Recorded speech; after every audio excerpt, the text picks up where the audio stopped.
Stanley decided to go to the staff lounge to check on his co-workers. He never functioned well by himself and constantly needed support and guidance from others, so the thought of total solitude was terrifying to him.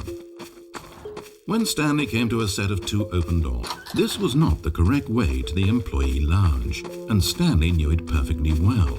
So he turned left at the first open door and walked back in the right direction. Stanley was so bad at following directions, it's incredible he wasn't fired years ago. Maybe this is why everyone had left. No one wanted to be around someone as bad at listening as him. And since he was walking into the middle of nowhere and thus ruining the entire story, Stanley decided that he would punish himself. So when he came to the elevator and the doors opened, he stepped inside and pushed the button to go up.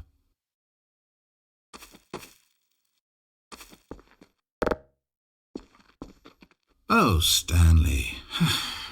You know, you really aren't going anywhere, and I don't say that deceitfully. I truthfully mean that there isn't a story down here. The story was back up where I told you to go in the first place. Right now, you're just running around looking at empty halls, and frankly, that's perhaps even more infuriating for me. So why don't you throw me a bone, give me a chance, and just let me tell the story I want to tell,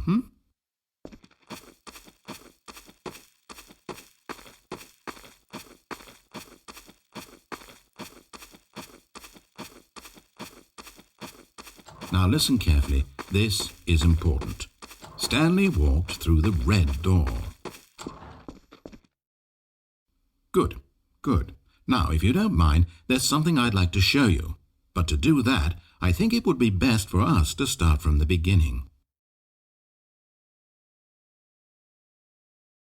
This is a very sad story about the death of a man named Stanley.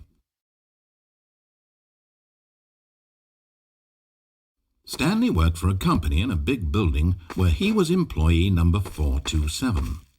His job pushing buttons demanded little of him, so there was not much of himself to give, and in this way Stanley's job felt less and less like his every day.